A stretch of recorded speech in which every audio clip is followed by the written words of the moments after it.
My fiancé vanished on our wedding day. Now I run the operations firm that blocked his series a deal, and he still doesn't know I was in the room.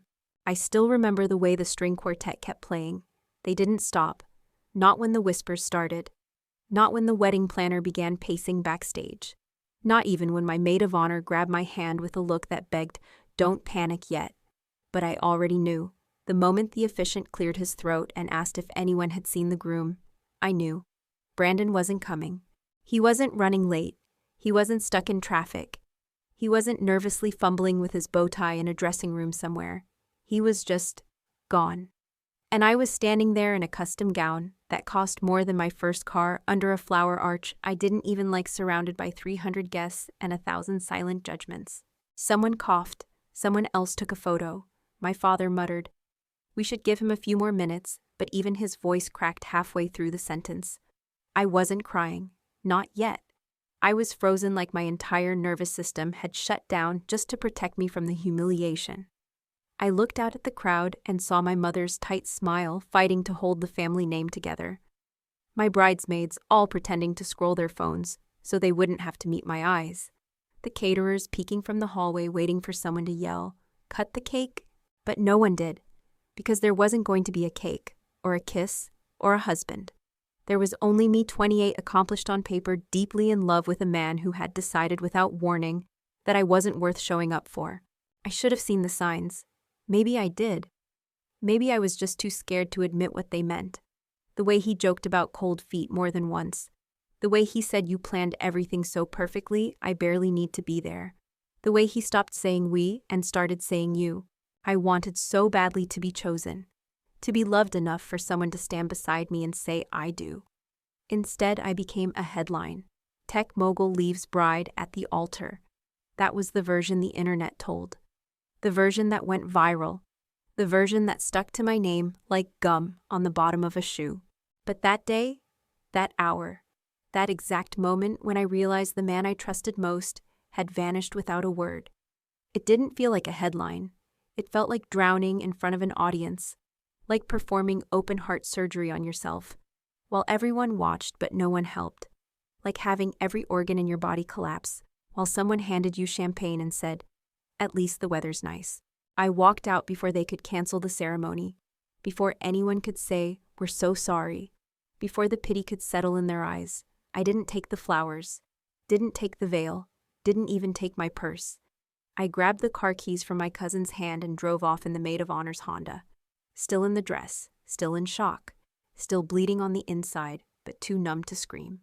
And I didn't stop driving until the city skyline disappeared behind me. The city I landed in wasn't special. It wasn't glamorous or exciting. It didn't have beaches or mountains or some symbolic name that whispered new beginning. And that was exactly why I chose it. No memories, no mutual friends, no risk of running into someone who'd ask me, "So, what happened on your wedding day?" I rented the smallest studio I could find.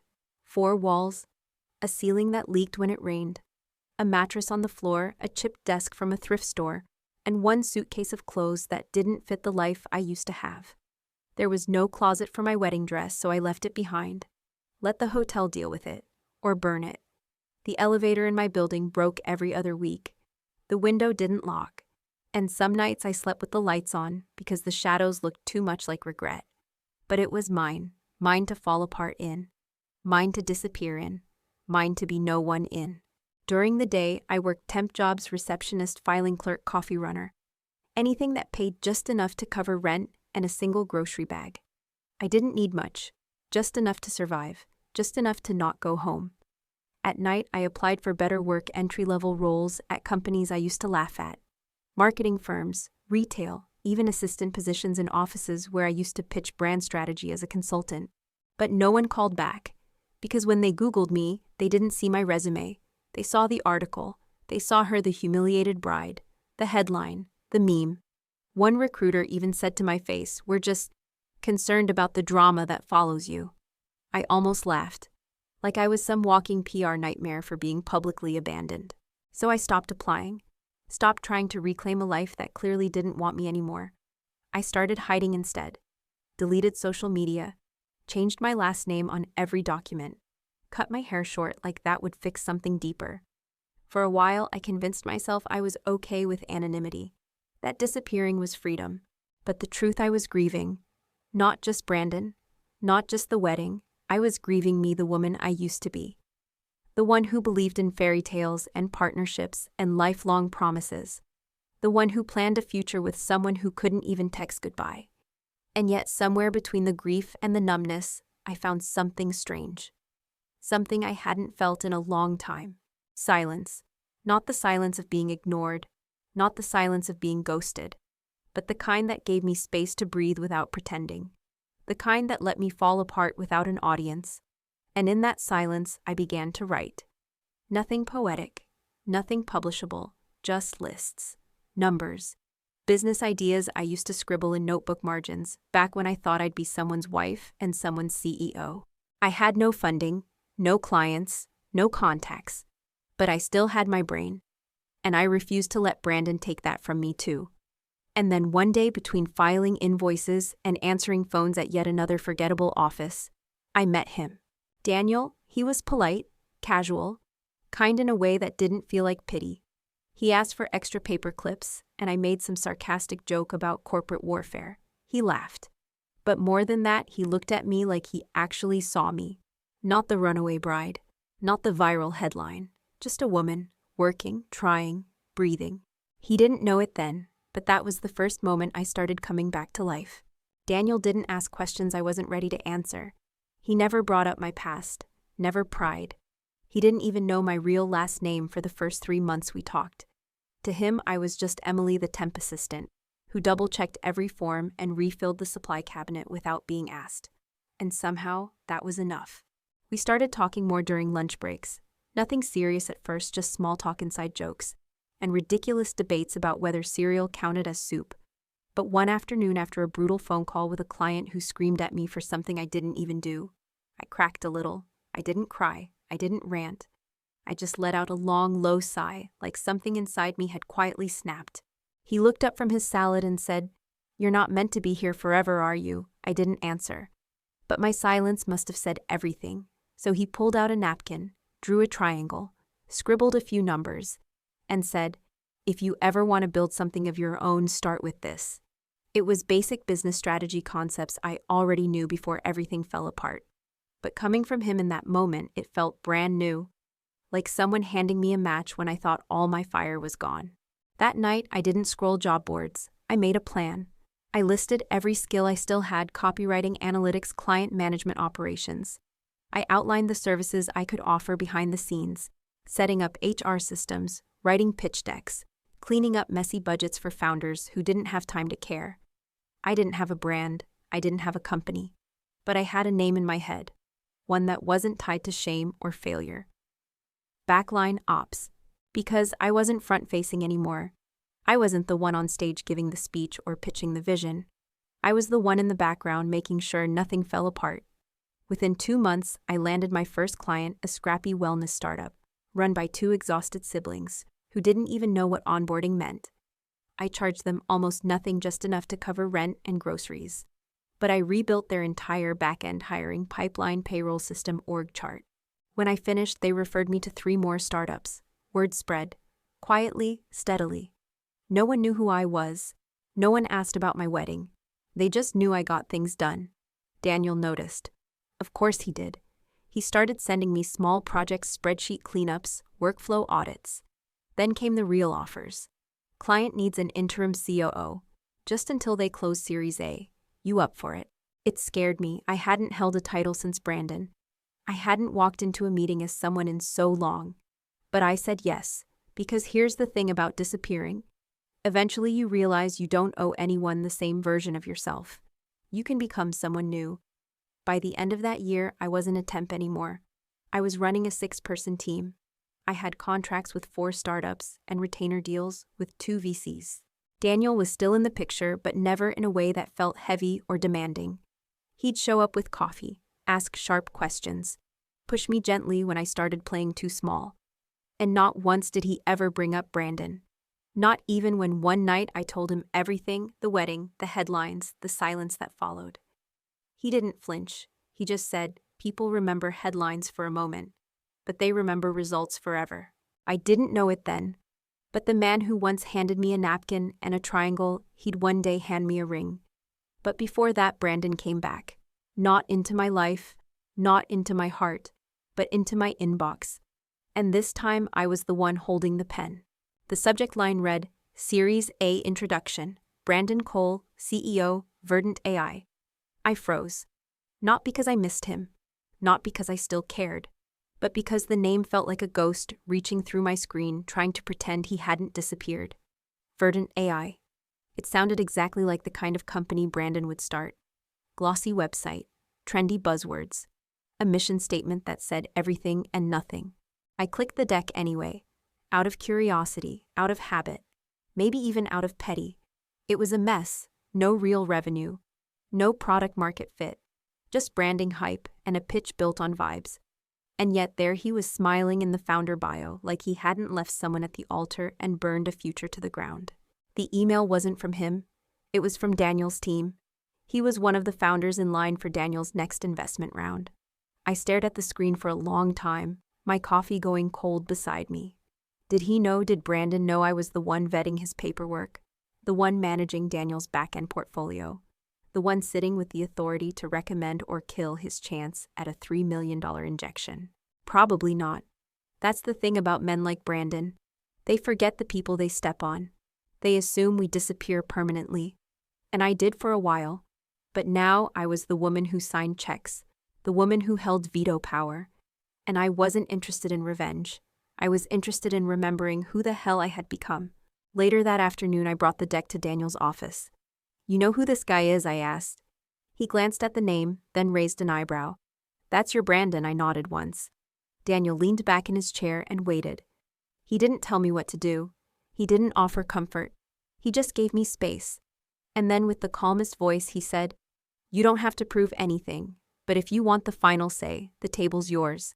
It hit me all at once how full circle this was. Brandon left me alone in front of 300 people, stripped of dignity and explanation. Now he was walking into my house, not knowing I owned the floor. I didn't respond to the email, not right away. I asked Daniel to set up a formal review meeting, instead one of those pitch sessions, where founders try to charm the room.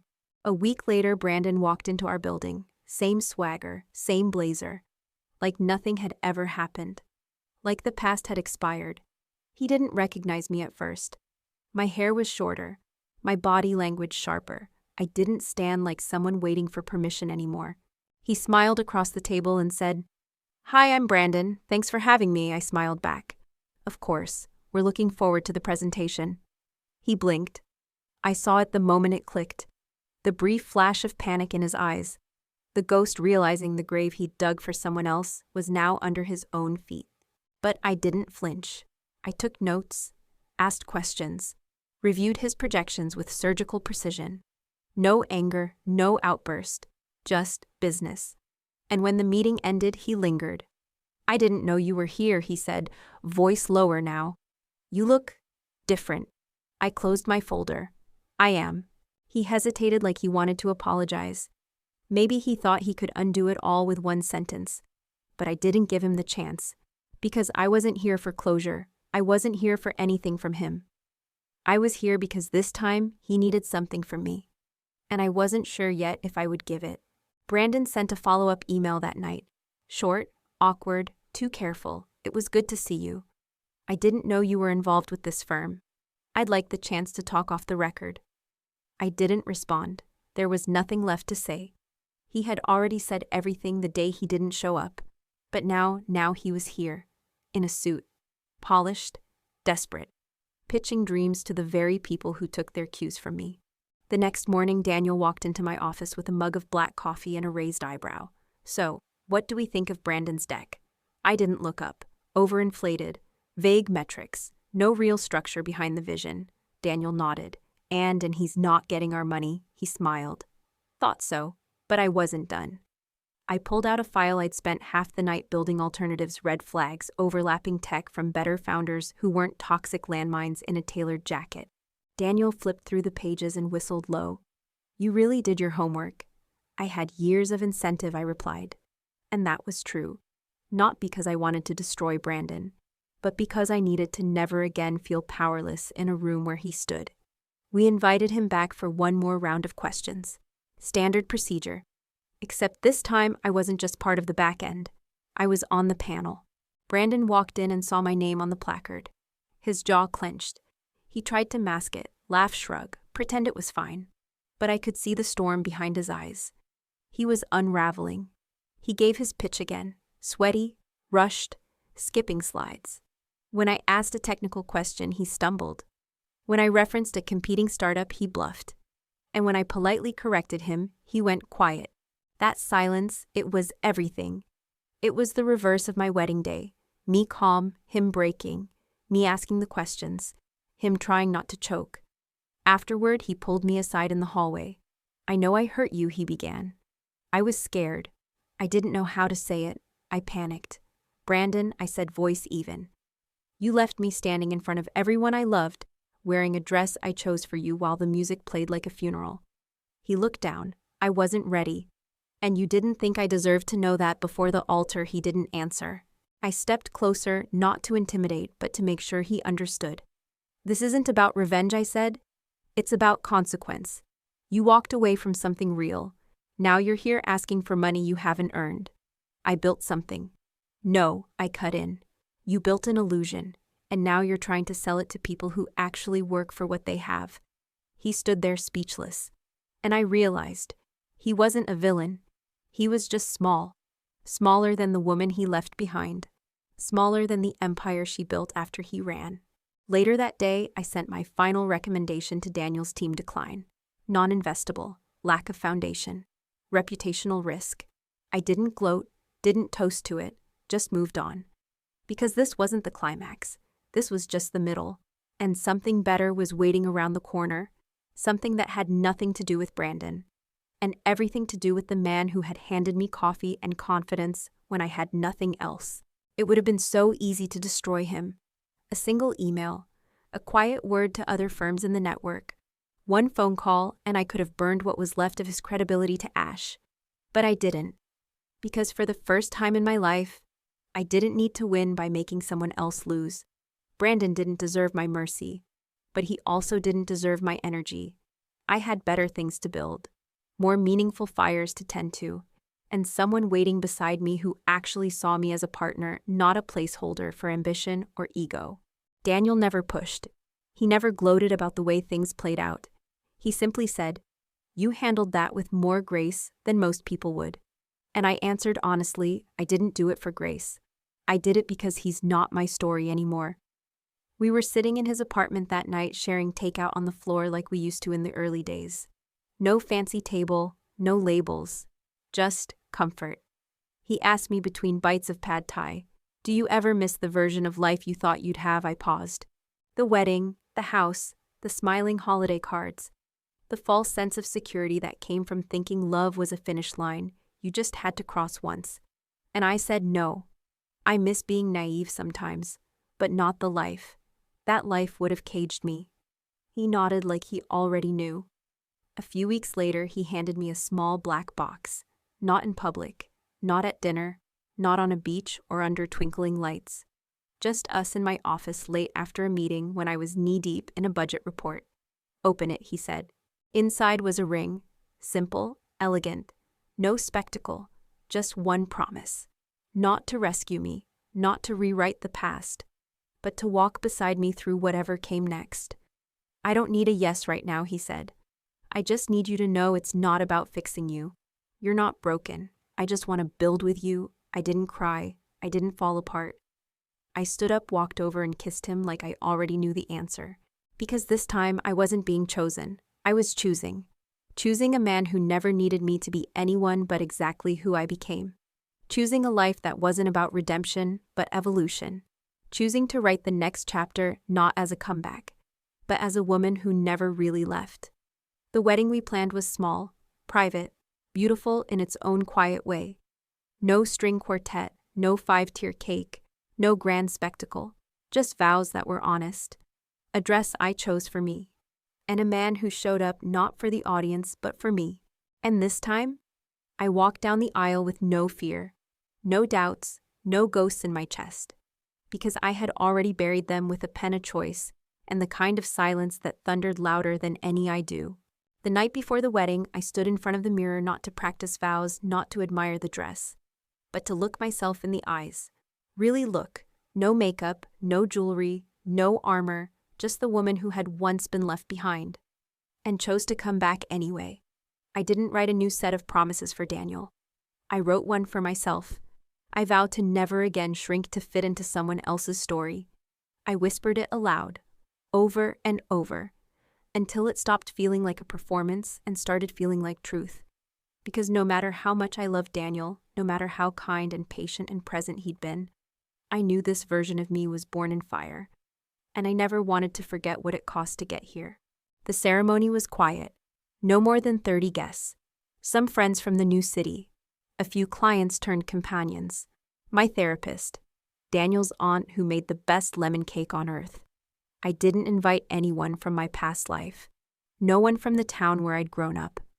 No one who had once clutched pearls when Brandon disappeared, and then disappeared themselves when the spotlight faded. This time, I wasn't trying to impress anyone. There were no photographers, no hashtags, just a soft violin in the background. And the man I was marrying waiting calm steady, not because he had something to prove, but because he had already proven it with every quiet, consistent choice. When the officiant asked for vows, I didn't recite anything scripted. I said I built a life thinking I had to be perfect to be loved. You showed me I only needed to be real. And that was enough. After the ceremony, as people laughed and drank and swayed to music under string lights, I stepped away for a moment just to breathe, to remember. I thought about the first wedding, the flower arch, the silence, the sound of my own heartbeat thudding inside my ears like a countdown to collapse. I didn't feel pain anymore when I remembered it. I felt distance, perspective, power. It was the moment everything went wrong, and the moment everything finally had a chance to become right. Later that week, I got a notification, a request, from an unknown email. But I knew who it was the second I saw the subject line, buyback proposal, Verdant AI Holdings, Brandon, again. Apparently, after our rejection, his funding collapsed. His co-founder bailed, and the startup he had once bragged about now sat half-dead, held together by scraps, and still partially owned by the firm I managed under Daniel. He wanted to buy back control. He wanted me to sign the release. For a moment, I stared at the document, just like I had stared at my reflection in that cracked studio apartment mirror years ago. There was no rage this time, no hunger for revenge, just clarity. Brandon was asking me for freedom, the same freedom he once stole from me, and I was the only one who could grant it. I leaned back in my chair, closed my eyes, and smiled, because I already knew exactly how this would end. I didn't respond right away. I let the email sit. 3 days, then 5, then a week. Not because I was unsure, but because I wanted him to feel it, the weight of waiting, of not knowing. Exactly the way I once sat in a bridal suite, staring at the door, praying it would open. When I finally replied, it was one sentence: please forward the formal paperwork for review. He sent it within the hour. Attached was a desperate buyback proposal, riddled with urgency and thin promises. He didn't have the cash. He wanted favorable terms. He was hoping somewhere in the back of his entitled mind that the girl he left would still want to please him. I read every line, then printed it, sat at my desk with a red pen and underlined one paragraph: signatory approval required to relinquish holding rights. That was me, my name, my power, my decision. Daniel came by as I stared at it, coffee in hand. "You sure you don't want me to deal with it?" he asked. His voice was gentle, protective, steady, but I shook my head. "No, I want to be the one who ends this." He nodded and left the room. He knew this wasn't business. It was closure, and only I could give it. I took the pen from my drawer, the same one I'd used to sign my first contract when Backline Ops was still just a name on a notebook. No rage, no dramatic flourish, just one slow, deliberate signature across the bottom. And then I fed the copy into the shredder, watched it disappear in long, curling strips. The deal, the plea, the past, gone. I didn't keep a copy, didn't frame it, didn't even reply to the email that followed. "Thank you, I appreciate the grace." He still didn't get it. This wasn't grace. This was me choosing silence over spectacle, dignity over destruction, power over petty. Because the most satisfying revenge isn't public, it's private, it's calm. It's never having to explain how far you've come to someone who stopped walking with you long ago. Sometimes justice is loud, but sometimes it's just a signature. One he'll think about every time he looks at the company he almost lost. Every time he signs a deal, knowing he's only still standing because the woman he abandoned chose not to bury him. Not because he deserved mercy, but because she didn't need revenge to win. She already had everything.